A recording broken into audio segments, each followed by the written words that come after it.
Alright, we've got 5 more movies to get through this week, so let's just dive right into that. We're going to start, obviously, with a very highly anticipated movie, which is Christopher Nolan's new movie. And it is not just a new Christopher Nolan movie, it is Dunkirk, his World War II movie. And this is kind of... I know it sounds kind of hipstery to say this, but still to this day, my favorite movie that Nolan ever made was Insomnia. So I've always kind of, while I do love the Dark Knight trilogy, I thought Interstellar was very good. Inception obviously is great. He's been on this scale for a while now where everything is really big and epic. And when you look back to stuff like Insomnia and Memento and Following, really, he's always been really, really good at that small scale stuff too. And so it was kind of like, this was kind of the perfect setup to kind of go, maybe not necessarily back fully to smaller scale, but certainly smaller than he has been, and being able to find some kind of middle ground to kind of add a small scale quality to a big epic feel. And there was a lot of stuff coming out about, the information coming out about this movie that a lot of people weren't quite sure how to take. For the most part, it was met with the usual, if Nolan made that decision, then it's probably reasonable. In context, it probably works.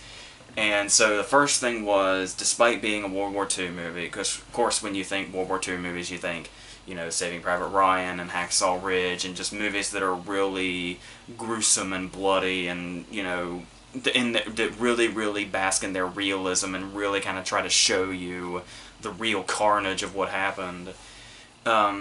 And this movie gets released with a PG-13. And at first you might, you know, get a little defensive and say, oh, it's just, it's toned down, it's watered down, just to get a bigger audience, make more money, stuff like that. And then we continue on and you think, what do you think when you think World War II movie? You think 3-hour runtimes, or close to it. And this movie's released with a 1 hour and 47-minute runtime.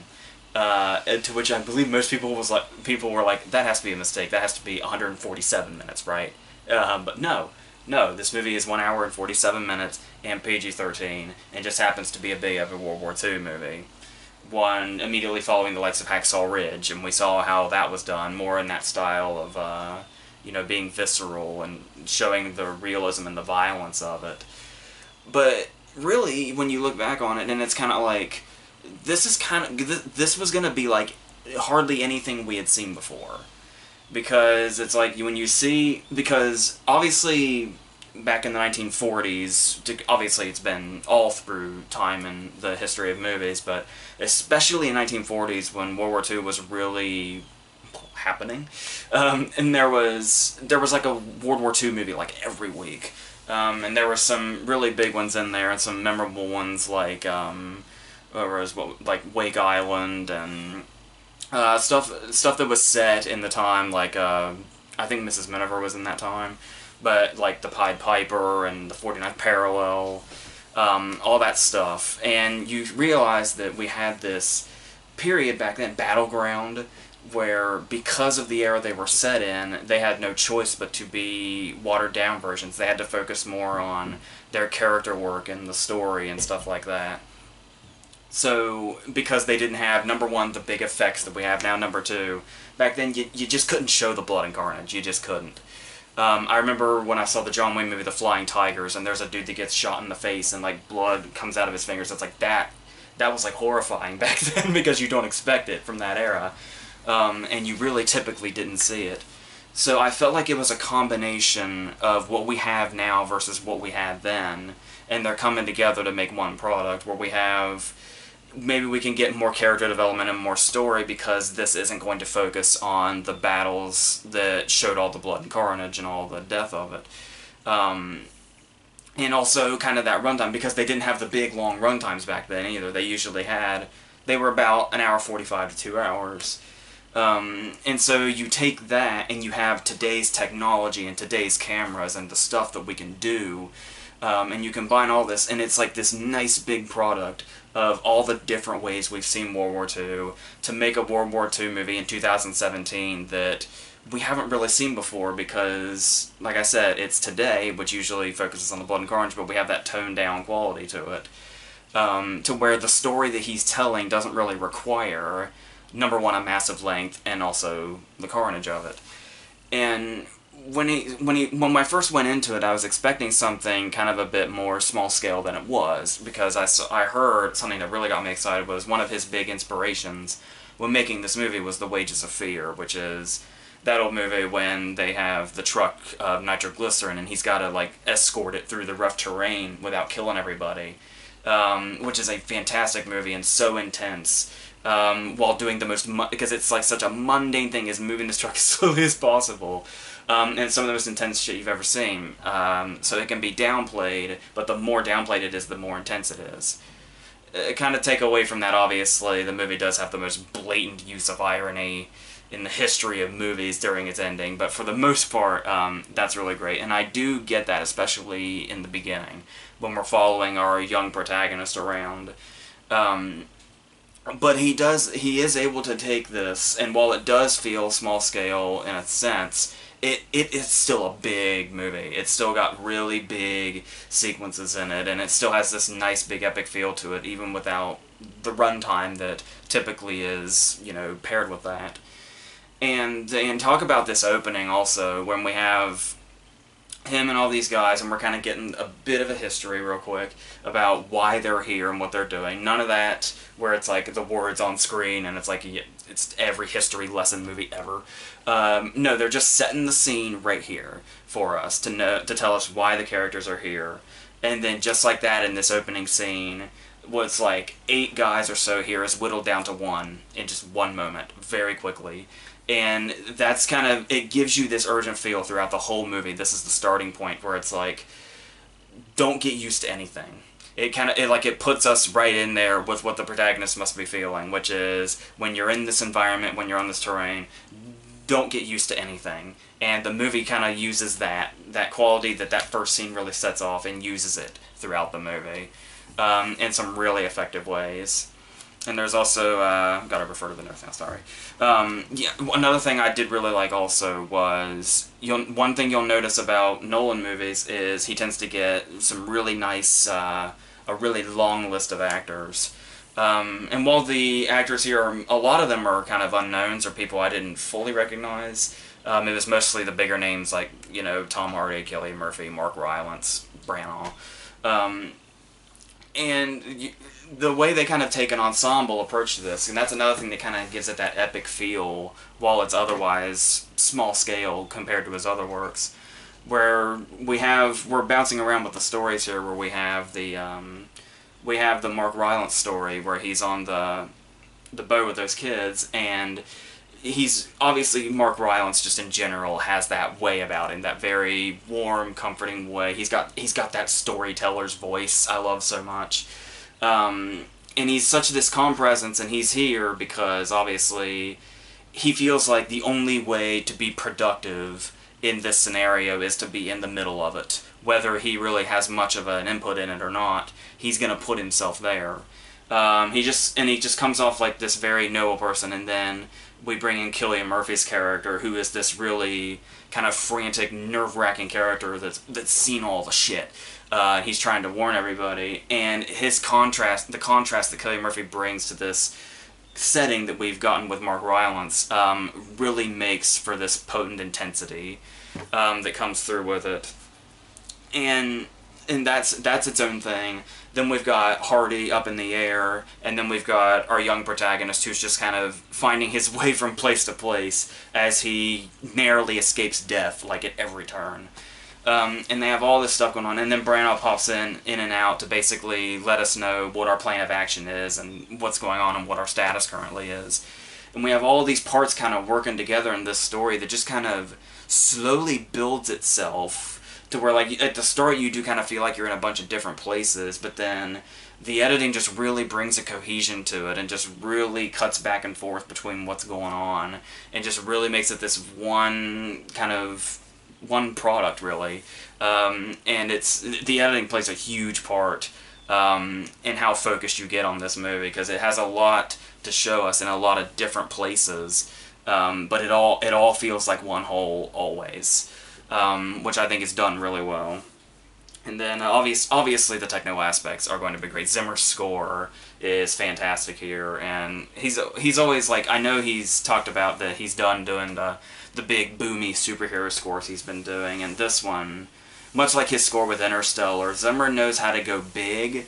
Like big scores can be a problem because they can be overbearing and be kind of trying to tell the audience what to feel instead of just letting them gradually do it. But Zimmer kind of has a way of finding a place to where he can be big, but it's still that proper enhancement and not just, you know, beating you over the head with emotions and stuff like that. And this is a really good example, especially the way sometimes it'll like build into the scenes. Like it'll start low and then it kind of goes, and you realize the scene is going to get bigger because of this, and it's not in a way that like gives it away where the scene is going and is too forward, but it really heightens it just enough to get you right into the feel of what you're about to be thrust into, which is really great work. I couldn't help but notice for a lot of the movie, especially in like the first half, how, number one, there's not a lot of dialogue, which is really good, because it's, and we all know that that's not necessarily Nolan's strong point, is dialogue, because it's like, you watch this and you think, well, okay, the other point I want to get to, which is getting me to this, is this whole thing that's been going on for a while now of comparing Nolan to Kubrick, about how Nolan is basically the new Kubrick and stuff like that. I never really hugely got that vibe. I know it's like Kubrick made a giant sci-fi movie and Nolan makes giant sci-fi movies.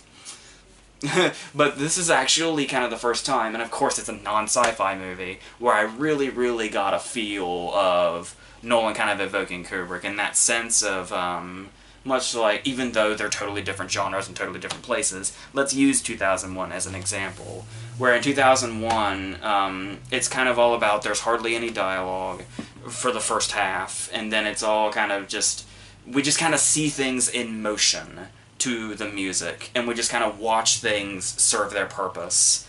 And that's what a lot of Dunkirk is just kind of sitting back and watching the technical aspects do their thing, not a lot of dialogue, because obviously you say Nolan made a lot of, you know, big sci-fi movies, so he's like Kubrick when he made 2001.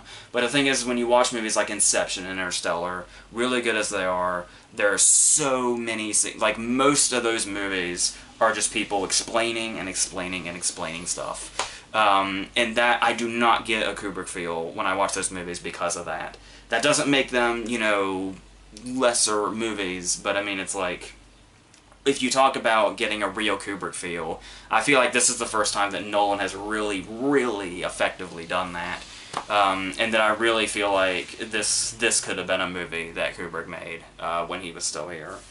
And so that's kind of where I get that. But then there's also another technical aspect I didn't talk about was the sound.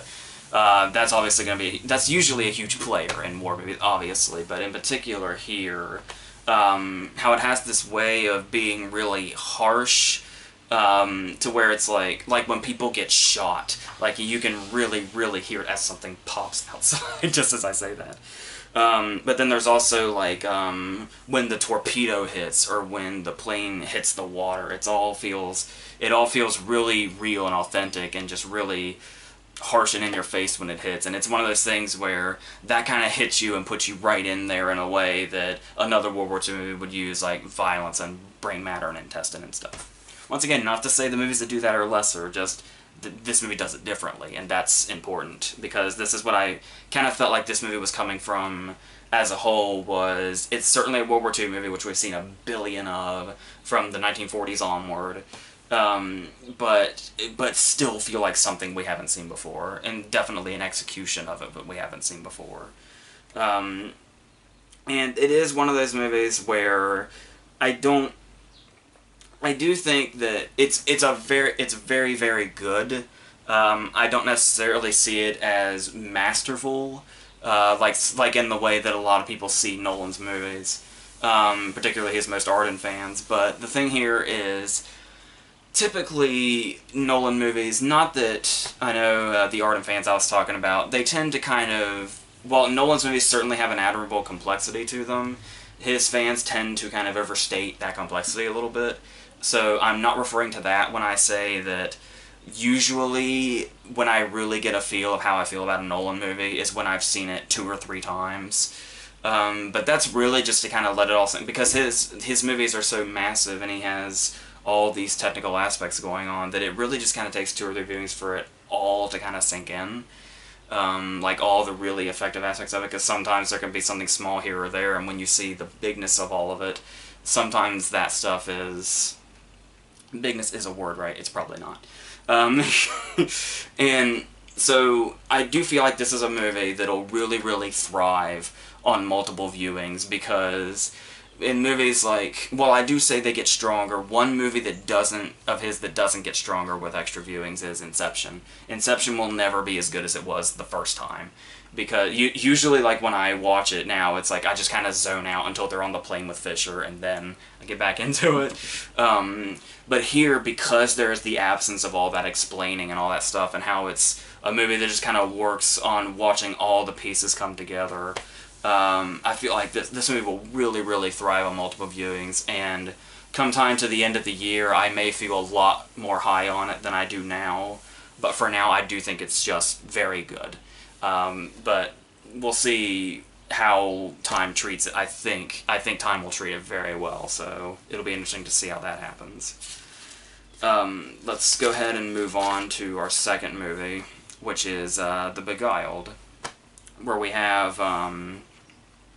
Sofia Coppola's movie where she won Best Director at Cannes, and it is a movie I was highly anticipating, in a sense, because I really, really loved Don Siegel's movie with Clint Eastwood, the original from 1971. And when I heard that Sofia Coppola was remaking it, number one, I was intrigued, for sure, because it's one of those cases where this movie does everything that a remake should, where the whole point of a remake should be not just to tell the same story and to get it to a new audience. The point of a remake should be for a director to kind of express their vision through a story that's already been told, and we can kind of, as an audience, get an enjoyment and perhaps a new perspective on a story that we know being told through another person's perspective and eyes. And the way the characters are interpreted through other actors taking on those roles, especially really qualified actors like Colin Farrell, Nicole Kidman, and Kirsten Dunst. And that's exactly what this does. We have the Don Siegel movie, which had this kind of creepy, really creepy atmosphere to it, and at times, almost feels like it's building up to be a horror movie. And then we go on, and there's all the character work, and we kind of gradually get there, and it's basically a thriller up to the very end, until we get to our final payoff. And this is a Sofia Coppola movie all day, every day. And it is definitely the same story. It has all the same beats. It has the same outcome. It's pretty much same, but still feels like a totally, completely different movie because of how she tells it and how she portrays it. And even, especially on a visual scale as well. Where we start off with, I was talking about where it was, the first one almost feels more like a horror movie when it starts, or like it's gonna build to one. And here we have Una Lawrence, who's been in a couple movies where I don't think they were good, but I kind of liked her in. I think she was Mila Kunis' daughter in Bad Moms or something. And we have her walking through the woods, just like we have before. And something that I love that Sofia Coppola used throughout the movie is this sound, because in the original movie, Eastwood kept having flashbacks to the battle, so that kind of put the battle in a bit of a foreground, even though we were just in this one setting. And here what Coppola does to do that same thing, but totally differently, is you can almost constantly hear the sounds of war in the distance, in the background. And that's really cool. I really loved that particular choice, and what it kind of adds to the scenes that we can hear it in. And this one moment where it's just this innocent girl walking through the woods, but with that sound, because we, obviously, number one, we know where the story's going, but also with the battle sound effects in the background, almost working as like a score without music. And it sets a really nice tone where it's like, even if you don't know the story, it's like, I got a feeling something real bad's gonna happen. I don't know what, I don't know why, but I just got a bad feeling. And I'm really interested to see the perspective of people who are seeing this before they see the original and don't know the story. I'm really wondering because we get to that point kind of in really different fashions. And here you talk about the casting of Colin Farrell in place of Eastwood. And while Eastwood certainly had those moments that were off-putting, like when he and the girl are hiding, and the girl says, he asks, how old are you? And she says 12, and he says, old enough for kisses, and just kisses her on the lips. But then after that, Eastwood, more or less, is just an Eastwood vibe. Like, that's our start to him, so he immediately sets that, but then throughout the movie, he's just kind of there.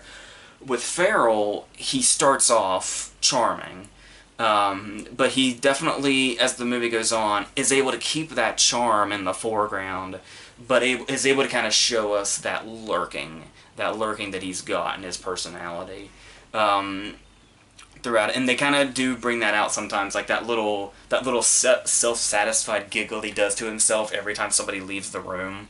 And he's able to kind of do both of those parts, and there seems something a bit more despite the fact that that's how Eastwood started his scenes in the original movie. I feel like Farrell has something a little more kind of naturally predatory in his character, like the way he plays it. I don't know if it has to do with, because Eastwood at the time was playing against type. We've seen Farrell play unsavory characters, so it's kind of easy to see that this guy can be both charming and sinister and go back and forth. Farrell was the perfect casting choice for this. And I love that.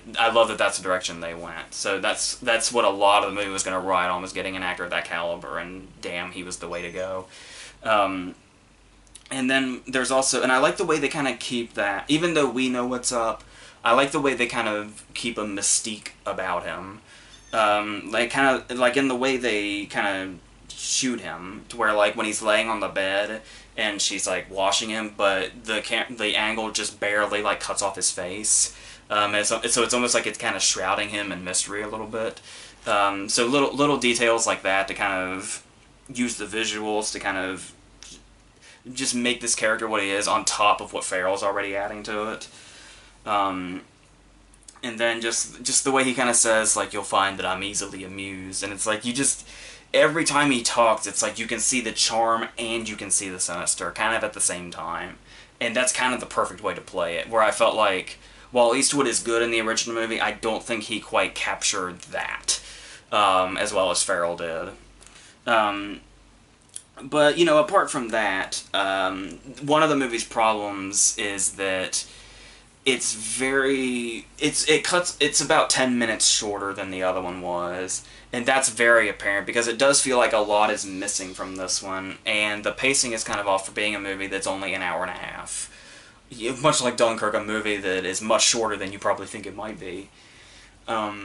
And there is a lot, they kind of take out some interesting aspects, like the slave character in the original movie. There's a really good scene in the original when the slave and Eastwood have a conversation, and she basically says, like, he's talking about her being a slave, and her response is basically like, she explains how him being in the military is that really much different. And they have kind of interesting conversations like that, and the way she kind of works in towards the end, too. The character is deleted from this one completely, which kind of gives the movie much more of a bare-bones vibe. Like, this is one of those movies where I'm really not sure how people who don't know the story are going to feel going into this, because it's all very quick. Because in the original movie, it was very, very gradual how we got to that point. Like, there were beats and beats, and we ultimately built up.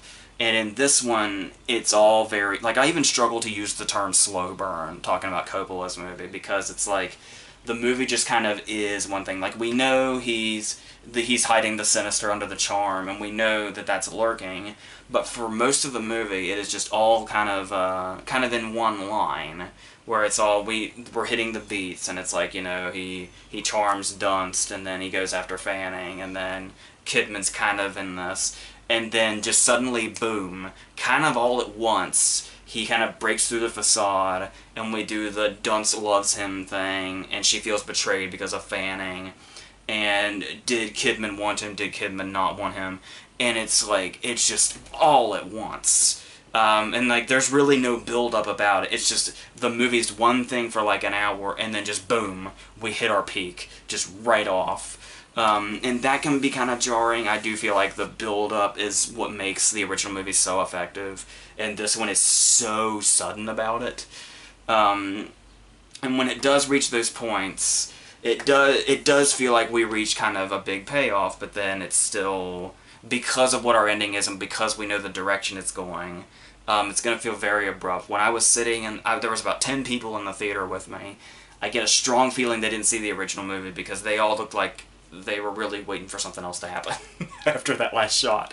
And yeah, so I do feel like that there is something that the movie's, there is a certain bite that it's missing, because of that, because of how rushed I think it gets, and kind of at the payoff there.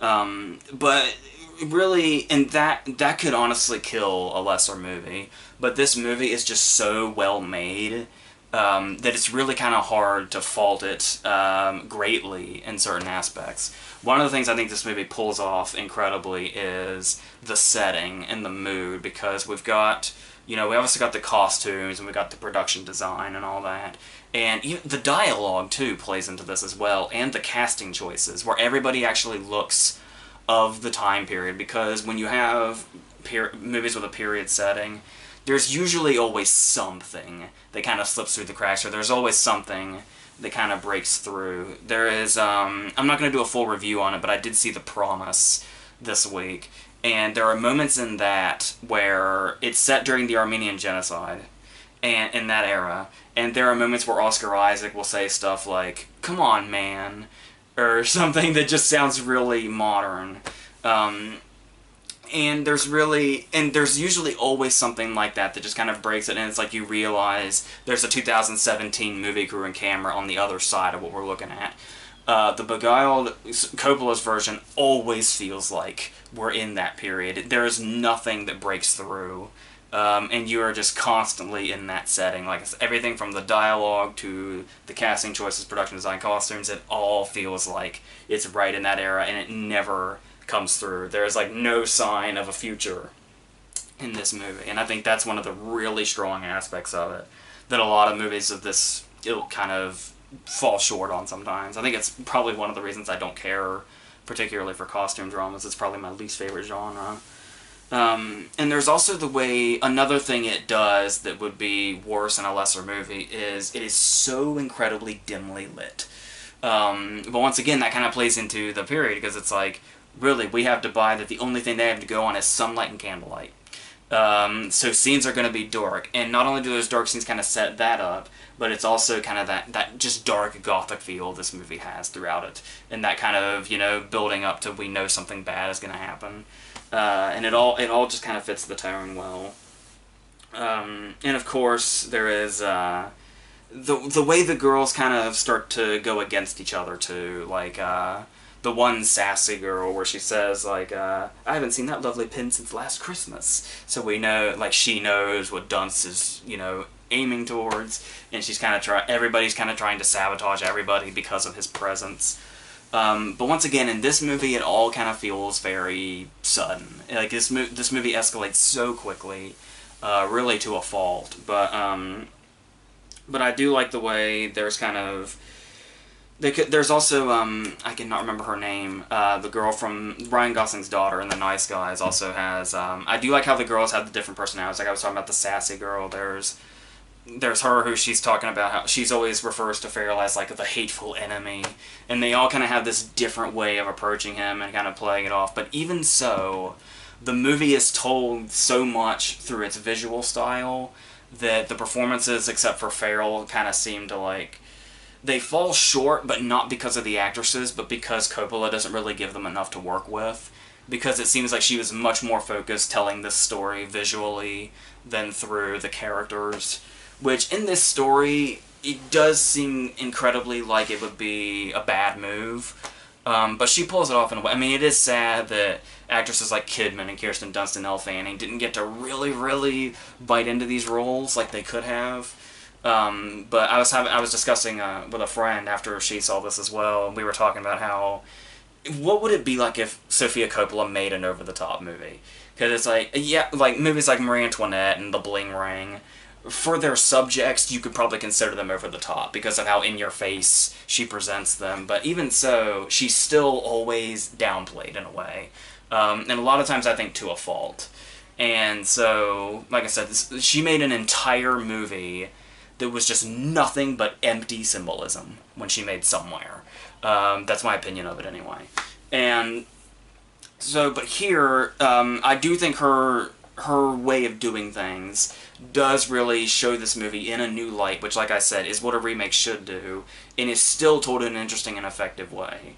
Like I said, there are some things that I kind of wish we'd have gotten to see more of, or kind of she went into a little more, but the way she tells her story here is certainly effective enough and definitely works to retell a story that we've seen before and do it in a way that certainly shows us a different movie, while it's also, story-wise, the exact same movie where we know all the beats.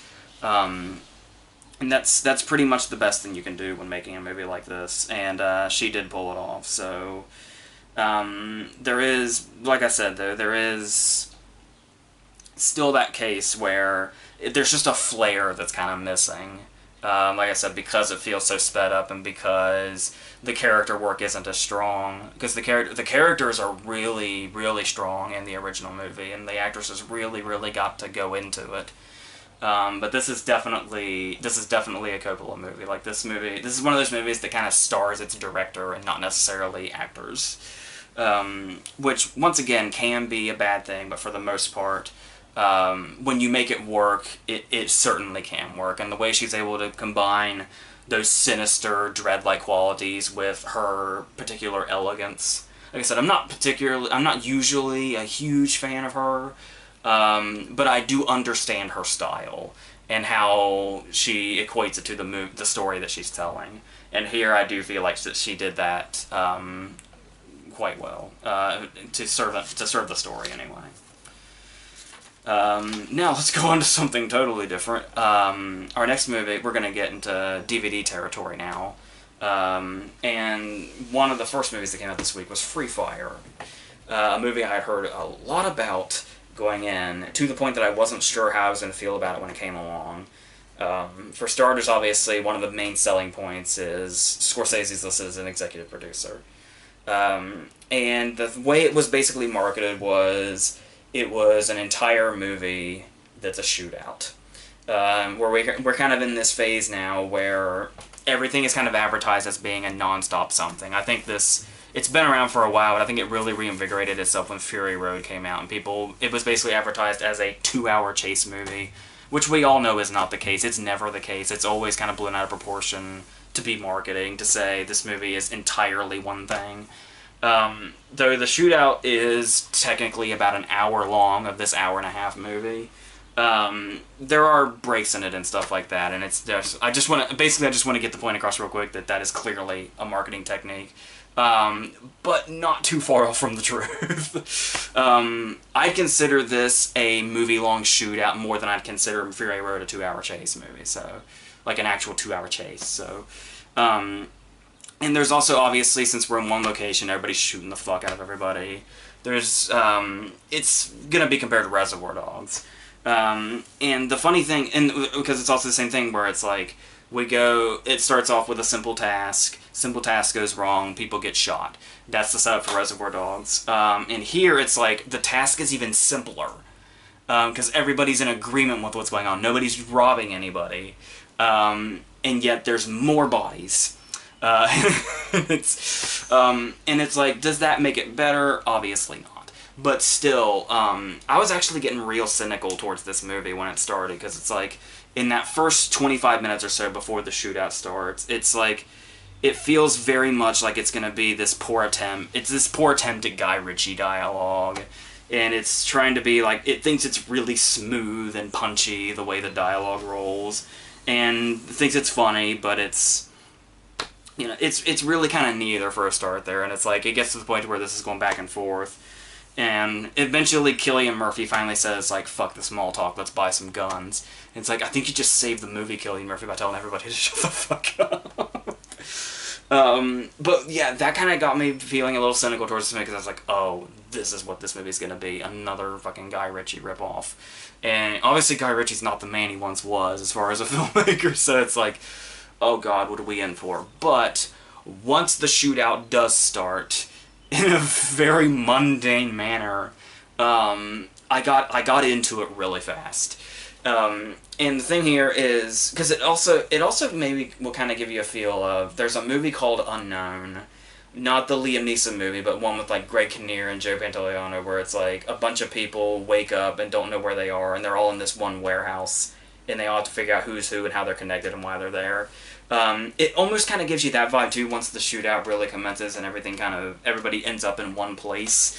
And people start materializing and we don't know where they're coming from, like the snipers, who may or may not be totally necessary. It may have just been, you know, Wheelie getting a little too into it and just kind of adding more than really needs to be here.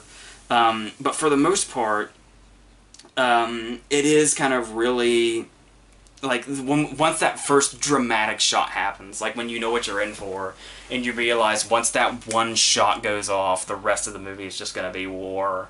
And it does live up to that promise. Once you get past that 25 minutes of, you know, shitty Guy Ritchie wannabe dialogue, this movie really finds its footing once it just really goes into, and these characters too. For starters, I think it's interesting to kind of set it in the 70s, because you probably wonder, what purpose does that serve? Because we're in one location and it's just people shooting each other.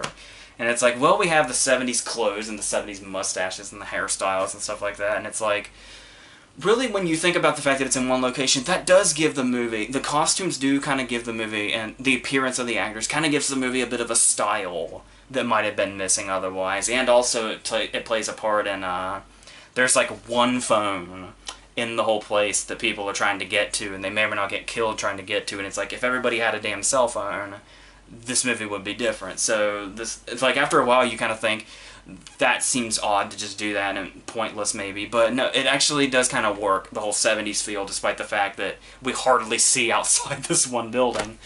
And so we have actors, we have a huge array of actors here. We've got Sharlto Copley, who I really liked in District 9. I do think he's been getting, it seems like he gets more and more over the top as he goes. I couldn't fucking stand him in Hardcore Henry. And here he's still kind of, like, I didn't care for him in the A-Team either. He's kind of like, he gets a little too big to the point that his characters can become very grating very fast. And this is kind of one of those characters, but I think in this particular case, that's supposed to be the character, so it's okay in that sense. Like I said, we've got Cillian Murphy, we've got Brie Larson, Jack Rayner, who I loved in this. That's so weird that Jack Rayner was the boyfriend in Transformers 4, and I just couldn't fucking stand him. And it's like every movie I've seen him in since, like Sing Street. I don't even care for Sing Street, but he's great in it. I really loved him in this too. And this ongoing feud he has with Sam Riley that sets this whole thing off. And Sam Riley, he's one of those characters where I want to say I don't like him in this, but that's the thing, is his character is one of those people that is just so unlikable and that you just can't wait to see die, that you really got to commend the performance for pushing that through. And it's, and even in the fashion, and it's just like you knew that's how we were supposed to feel about his character, and it's like, okay, dude, you did that beautifully. You know, like, I kind of loved fucking hating you. And then it's just, you know, and that's, oh, and of course, my favorite character in the movie, Armie Hammer, who's this dude that's so kind of suave about everything, even doing. He's the guy that's like, he's like the John Hamm type. He's the guy where it's like, when all the shootout is happening, he's the dude that's just kind of lighting up in the middle of it, just waiting for it to die down, or getting a chance to shoot somebody. And all these characters doing this, that's really, like, if the characters weren't fun to watch, this movie would have fallen flat, because it's like, why do I care that they're all shooting each other? Why can't they just all die now? But it gets really, really fun to watch these people shoot at each other. And that's the thing, too, is if that sounds boring, because when you think shootouts in movies, you think bullets flying and they're just hitting walls and nobody's really getting hit. That's the thing here, is people really, they really play on that whole idea of, there's this thing in movies where it seems like when you get hit with a bullet, you just die instantly. That's the case for a lot of movies. Not many do the thing with Reservoir Dogs. You can't see it, but the poster for Reservoir Dogs is over here. When Tim Roth gets shot in it, and like in any other movie, he would die instantly, but he spends the whole movie in Reservoir Dogs bleeding from it, and he's still alive. And this movie plays with that, the fact that you can if you get shot, you don't die instantly unless it's, you know, obviously fatally through the head or something. But the thing here is that people are getting hit the whole movie. But they still keep fighting through it, and they just get more and more worn down and bloodied as it goes. And it really maintains it through this whole hour. It was really impressive, because I really didn't think this movie was going to pull it off. And I really thought it was just going to be this gimmick that would die off really quickly. But no, the characters are so lively, and the violence is so constant and everything, and it feels so frenetic like all the time. But never to the point that it tires itself out. I do think it helps that we have that whole 25 minutes of the characters. That, like, the back and forth obviously isn't the best dialogue, but at least we're getting a feel of the characters before all this happens. And that's kind of what I really liked, was just watching all these characters. Hardly any of them are likable, so it's just fun to watch them all shoot each other up. Like I said, I just love watching Armie Hammer. He's so fucking suave. And just plays this kind of insane character. He's low-key insane. Like, he's not necessarily chewing the scenery, but he will kill you. There is no ifs, ands, or buts about it. There's the whole thing where he's like, if you don't stop shooting at me, I'm gonna stack up all your children in your front yard and set them on fire. It's just... It's really good stuff. I love Armie Hammer so much. So, and then we've got all that going on. And yeah, I was talking about Copley, where I do feel like, even though it does kind of feel like we're just getting the same performance, I do kind of like the way they've written around him, and how the other character, that's kind of the thing, is the way the other characters react to other characters. But here in particular with Copley's character, where they're talking about, like, I believe his introduction is, Brie Larson tells us he was misdiagnosed as a child genius and never got over it. And it's kind of like, yeah, you do kind of get that vibe from him through the rest of the movie. And he does have those moments where it's like, he gets shot, and they're like, does it hurt? And he's like, no, it doesn't hurt, I'm from Africa. And it's little lines like that that work a lot better than trying to do the banter. Because the banter does fall flat, but when they just have lines here and there, like when everybody, like obviously there's the first shot, and you know the first shot means war. And then you know the war is only going to break out every time, like anytime somebody gets hit, they're in it now. And I love that moment when Armie Hammer like first gets hit in like the elbow, and his response is to just whip out his gun and say, okay, here we go. And it's like, we know just when the characters are going to get right into it, and it becomes really fun to watch. It really does. And so, yes, that's what the movie is. There are definitely moments, even after the shootout, where it doesn't quite ring true. Like the moment when he's like tickling Jack Rayner, and it's supposed to be like this kind of comedic light moment, where that stuff like that just kind of feels out of place. But then there's really funny shit, like when Rayner's got the rifle and he throws the crowbar at him, and like the vibration makes him have to let go of it. It's like that's the way he defends himself. When they kind of play with the different scenarios like that throughout how they're going to defend themselves, it all becomes that. And then obviously towards the beginning there, it is also kind of hard to decipher, like, it's unclear who's firing at who and who's on whose side, but I'm assuming that is the point for a while, because it's all so hectic, and like I said, the shootout starts for such a mundane damn reason, and it's like some character even says, you know, like, I have no idea who's shooting at me, who I'm supposed to be shooting at, I don't know who's on whose side, what is going on, and then, but there are moments where we kind of stop and we do kind of get a vibe of exactly who stands with where, and where exactly they're going. And I do also like, they don't necessarily take advantage of this as much as you might think they would, but I like the idea that with our really long cast list here, at the beginning of the movie the cast list is alphabetical, which means no character is necessarily more important than another, so anybody could be picked off at any time. So I really like the vibe that kind of set. Like I said, they don't really use it as much as you would suspect. But I do like that that kind of set up this uncertainty of exactly who was going to go when. Um, so yes, that's pretty much how I felt about it. There was there's also the individual moments in there that's not just the big long gunfight. There's a really intense scene when Brie Larson is fighting one-on-one with Noah Taylor. That's a really good scene. It it almost kind of takes the fun out of it, and it really turns into a hardcore suspenseful scene.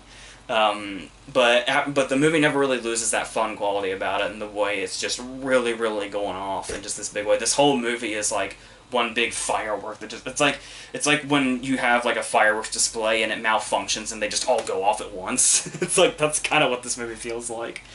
So yeah, so this was just entertaining as fuck. I really liked this more than I thought I would. So I think I know some expectations kind of fell short for a lot of people, but I think it was because for the start of it, I didn't think I was going to like this movie, quite honestly. So I think that way of thinking actually really helped when that shootout really kicked in, because they really, really went through it in a way much more effective than I thought they would. I really thought this movie would run out of gas, but it's pretty much exactly the length it should be. So that was just a lot of fun. Our fourth movie is called Wilson, which is not the biopic from 1944 starring Alexander Knox. This is a movie starring Woody Harrelson. It's kind of got this quirky indie feel. I remember like little TV spots flashing by and seeing like every now and then advertisement on the internet, but for the most part it was a very, very small movie. And for a while there I thought this movie was going to work.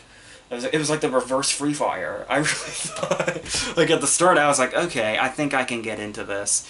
And then the rest of the movie happened. But the thing here is you start and you see Woody Harrelson playing this character. And at the start of the movie, he's walking his dog, and a woman stops him, and she's kind of doing a baby voice to the dog. And then Woody Harrelson talks in the dog's voice to the woman. And he's narrating, and she walks away, and he says in the narration, people really get creeped out when you do that dog voice in public. And it's like, okay, this is a guy that likes to screw with people. That's a good casting choice in Woody Harrelson. This guy just walks around, he's probably a little bitter, and he just fucks with the people around him, and maybe he'll find clarity or something. But then the movie goes on, and you quickly realize, no, he wasn't screwing with her. The whole point of the movie is that his character is a fucking weirdo. And well, once you get that vibe, though, you're like, okay, let's see what happens. And then this is one of those movies where a lot of the humor stems from profanity, where it's like they use profanity in a way, in like that way where you place, you know, the word fuck in just the right place, and it can be amusing because it kind of adds a flow to the dialogue that just makes it funny, depending on how it's delivered. And the way it adds emphasis on certain things that may not necessarily have emphasis. This is one of those movies where at the start it shows the profanity can be funny. But then, it's just, after a while, obviously we get to a point to where we have to have a point where this character is going to go somewhere. Obviously this character has to have a journey to go on, so... And it kind of turns into a two-in-one thing here. He goes on... Like, this could have been... If this were a better movie, it would have been like a Jim Jarmusch movie.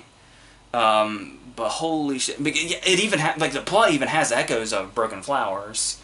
But when it goes on, because first off he wants to reunite with Laura Dern because she's his ex he hasn't seen in 17 years, and he's obviously lonely and bitter now. He's just been kicked out by Marilyn Rice-Cobb and is stranded. He's only got his dog now. So he goes to Laura Dern, meets her, and realizes that then it turns into fucking Kill Bill. It turns into he thought that they were going to have a baby and that she got rid of it, or she lost it. Well, it turns out that wasn't the case. She had the baby. And then all simulators to Kill Bill end here. And then what goes on here is they meet the daughter. And then, but that's the thing, is if I tell you the plot of this movie, I'm just going to keep going until the movie's over, because this movie has no idea what it wants to do. It has no idea what it wants to be. It just bounces from place to place and doesn't really have a direction.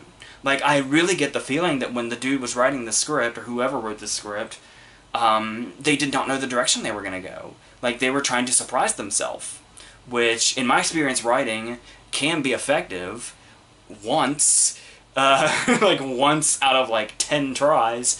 And for the most part, it doesn't. It just makes the movie seem horribly directionless. And eventually, like, he eventually ends up in prison, and then we just go from there. And by the time he's out of prison, it's almost like we've totally forgotten the daughter plot, and they just kind of abruptly bring it back. And by this point, the character has totally worn off. It's like, I had hope for this when it was 10 minutes in. Because it's like, you kind of feel like it's going to be one movie, and Woody Harrelson, you think, can pull this off. And that's the thing, that's the kind of thing that keeps this movie from being, like, absolutely dreadful, is how Woody Harrelson has this way of, he's very effective at downplaying. And even though he's playing this really weird character, this kind of weird character that, this is an actual scene from the movie, to the point that I think it's even the movie's poster, where he's the kind of guy where he forces conversations on people, where, like, there's a dude sitting at, like, one of those outdoor tables, and he sits at the dude's table and basically forces a conversation on him and calls him an asshole when he won't talk to him. And there will be sometimes where he does get conversations out of people, but it usually leads to arguments. Well, this scene I'm talking about, the one on the poster, Wilson is the kind of guy where if there is a whole line of urinals and there's one guy there, he will go up and stand next to the dude. And he will do his business and try to talk to the guy, and before he walks out, like this is a totally normal thing, looks down at the guy, then looks him in the eye and says, "Nice cock." And this is obviously played for comedy, but I mean, at this point in the movie, this is like over an hour into the movie, the nice cock thing happens, and at that point you're like, what is this character? Like, how does a person get to be this way? Because with the Laura Dern stuff, we learned that this is probably the way he's always been. And we never really get inside his head.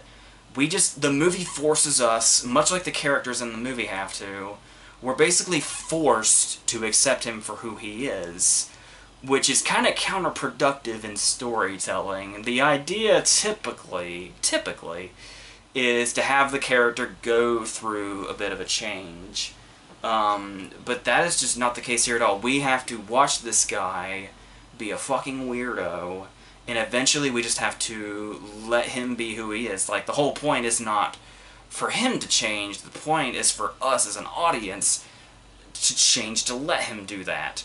To change how we feel, I guess, real fucking human beings should be and act like. They shouldn't stand next to guys in urinals and say, "Nice cock," because that's not endearing, that's not charming. This dude pretty much found his rightful place in prison, I think. Like, that's probably where everybody was safe, with this dude in prison. And it's the thing where he kind of forces himself into his daughter's life, to where, to an extent, you can understand where he's coming from. But then at the same time, it's like, every bad thing that happens to him in this movie, involving him going against the law and taking his daughter, he blames on the daughter. And it's like, because that's his character, and at this point in the movie we're supposed to have accepted that. I don't know. I don't really understand where the makers of this movie were coming from and how we're supposed to view this character, or why in God's name they'd want to tell his story to begin with. But like I said, the one thing that keeps the movie from crashing and burning is Woody Harrelson has this way of playing the character to where we can certainly acknowledge that he's a weirdo we'd never want to meet in real life. He's certainly a guy that, if he succeeds, if he gets what he wants, it's probably unwarranted. Like, for this guy to get a happy ending would probably be wrong. And that would be just infuriating if we were, like, it was really played up like we were supposed to like the guy. And I'm really not sure if we're supposed to or not. This all falls on the filmmakers. But the one thing that kind of makes this movie kind of, it's barely fucking standing. Like, it's like the Tin Man here during the song and dance number, when Dorothy and the Scarecrow have to keep him up. Imagine Dorothy and the Scarecrow are not there. This is what this movie is doing by the end. And the only reason it's not completely falling over is because of what Woody Harrelson brings to it. I guess I can stop doing this. And how he could have done it, like any other actor would have made this character so over-the-top damn annoying, it would have been absolutely unbearable. But Woody Harrelson has this way where even though he's as weird as he is, Harrelson does it in such a downplayed way that we can, I don't know what kind of compliment this is, we can at least get to the end without killing ourselves watching it. And so, yeah, there's certainly, I don't know, maybe this movie's worse than I was trying to... When it was over, it was like, I get it, Woody Harrelson kind of saves it, but now it's like, what does he save? I don't know. I don't really feel anything positive towards this movie anymore, except that Woody Harrelson made it out alive, and at the very least, this movie will be forgotten, and it won't be like some stain on his filmography. It won't even particularly be seen as a bad performance of his, because it's not. He certainly plays this dude exactly as the dude. He brings the dude to life, which was his job when he read this script. And so this all falls on the filmmakers, and I don't know what the fuck they were doing when they made this movie. I do not know. So that's what this movie is. So yeah, I thought Woody Harrelson saved it a little more when I first saw it, but now I'm thinking maybe not. But at least I don't have anything ill will to say about him, only his weird ass piece of shit character.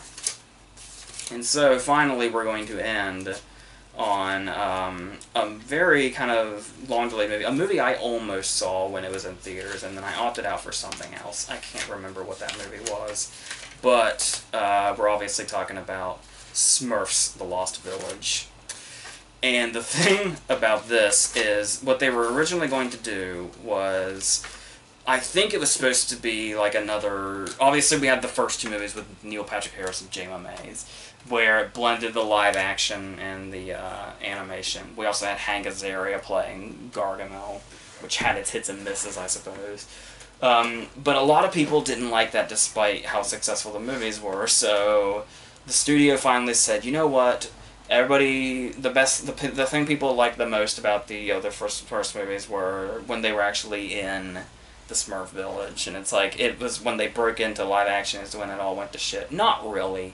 They were kind of shit from beginning to end, but they're like, maybe we can save it a little bit if we just go full animation. Like, let's just do that. It'll make the fans happy, it'll probably entertain the kids more, we get to do all the bright colors and shit, we get to do all the stuff that you can't do in live action, and it'll be, maybe we can get something a little more quality out of it. Well, for starters, it might have been not the best idea to release it so close to Trolls.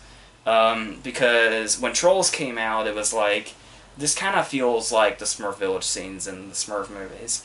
And then now that this is out, it's like, this feels like Trolls. And it's, it's like, there's just always going to feel like one or the other. And obviously, there is no real... It's kind of like... it feels like they want to move in the right direction. But then again, they don't really change a lot of their ideas, because it's kind of like, everybody was like all up in arms. It's like, who do we get to voice Smurfette? Like, who gets to really bring out the lovable quality of that character that makes everybody in the Smurf Village swoon? Let's get Katy Perry. And everybody was like, Katy Perry, what the fuck? And then so Sony's like, okay, we're going to do it again. We're going to do it all animation. We're going to make it all better. We're going to put Band-Aids on all the bruises, and everything's going to be great. And they're like, oh, right. So you're finally going to you're going to make everything right. You're going to right all the wrongs. That means you're going to replace Katy Perry. Who are you going to replace Katy Perry with? Demi Lovato? This is how you right the wrongs, is it? Well, okay. So, but with that aside, another problem here is that none of the voice actors in the other movies were all that engaging. And typically it was also, like, just a means for cameos, where it's like, you get, like, you know, like in here it's like, oh, let's have a chef Smurf, and let's have him be Gordon Ramsay, or let's have this Smurf be Paul Rubens, or whatever. And it's like, you just bring them in to say one line so you can jack up your cast list and make it look like you're doing all these different Smurfs, but really you're just going to focus on, like, 3. Here we got Joe Manganiello doing his best Batista impression. And we have Jack McBrayer, who's got that, you know, nice, likable Southern voice, who is, what is he, Clumsy now, who was, Anton Yelchin in the other movies. And it's the same people. It just feels like the same damn movie. It's all animated now. And this is one of those movies where I don't really know how much I can really hate on it, because it's one of those movies that has no appeal to anybody, I imagine, outside of children. Very small children. It's like, really, how do you critique a movie like that? Because it's like, what, I mean, you gotta know kind of, I mean, I know, what you were expecting, you know, Oscar material and stuff like that, is a poor excuse for any bad movie. But I mean, really, when you just make this movie, it's kind of like, what exactly do you criticize about it? You could say it really puts no effort in being at least a little clever with what it's doing. It's all about, let's have as much action as possible and colors as possible, but it's like, you know, this could really just be like a TV show or something that's like, you know, those TV shows for kids that are only like 15 minutes long? It's like, this could have been one of those. You could have gotten maybe like 3 episodes of like 3 15-minute episodes of a TV show out of the material they have here. Because there's really not a whole lot to say that hasn't been said a billion times in kids' movies since the beginning of time in regards to a message about fitting in and all that stuff. It's that old thing where Smurfette finds the lost village, and it's like, oh, Smurfette isn't the only female Smurf ever. There's like a whole fucking world of them.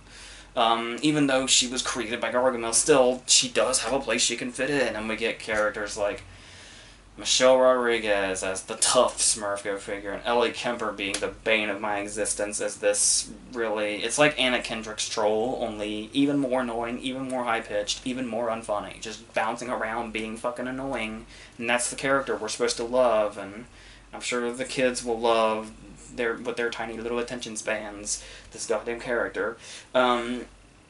And we've got, you know, we've got the stuff where it's all very, very bouncy, where it's like they're, like, the point-of-view skateboard shot, and then bouncing around in the flowers and shit, to whatever random pop song is popular that week, the week the movie came out. And there's really just no... There's, like, okay, I guess the saving grace here is that it is a movie that is, like, the fact I was talking about, that it is a movie that is strictly for kids and nobody else. And like I said, they do struggle to even find a clever bone in its body.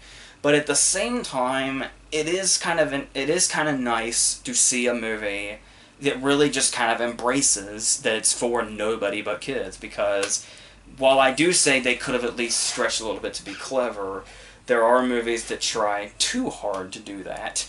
And they end up really, really trying to force this adult humor in that just doesn't land and feels totally out of place. I will never, ever forget when the 4th Alvin and the Chipmunks movie had fucking John Waters in it. And Alvin addressed the fact that he had seen Pink Flamingos. You're not going to find stuff like that in here. So it really does fully embrace that it just really basks in its innocence. You know, and it's like, just to hate on it and, you know, take issue with it, it's just like, it's one of those things that makes you step back and say, what am I doing with my life? It's a Smurfs movie. It's not hurting anybody. It's stupid. It's for 3-year-olds. There's nothing really funny or clever about it, but I mean, it's like, what are you gonna hate about it? There's really, like, it's like, I guess... It's like when you look at how if you feel strongly about how much you hate a Smurfs movie for 3-year-olds, it's like, you probably need to grow up a little bit, ironically enough. And it's like, so, okay, this movie is what it is, and there's really not a whole lot that you can say about that. And there's, like I said, though, it's really not suited for feature length. It does feel very stretched out, and it does have those moments when... Like, I really wish the writers of kids' movies would understand... I really wish the writers of kids' movies would stop saying nailed it. It's getting pathetic. I think it's in every lowbrow kids' movie. in the world. Like all the fucking Chipmunks movies are doing. I think fucking Spacey had to say it in 9 Lives, the poor guy. Thank God he has Baby Driver now and still House of Cards. But anyway, I do think it does fall short a lot because the characters can be incredibly annoying, especially the new characters, like Michelle Rodriguez doing her old play-out thing, the whole tough thing, the street smart thing. What the fuck? What kind of fucking streets does a Smurf live on to be street smart? I don't understand this, but we have to accept it. So, yeah, and of course, you know, like every single other kids movie that's just not trying at all, it's got to end in dancing. So that's what it is. So yeah, if you want to take fault with it, certainly take fault in the fact that nobody fucking tried, really. But at the same time, it's like, it feels like you're really overdoing it to, like, hate on it and bash it and pick it apart. So this movie just kind of is, you know?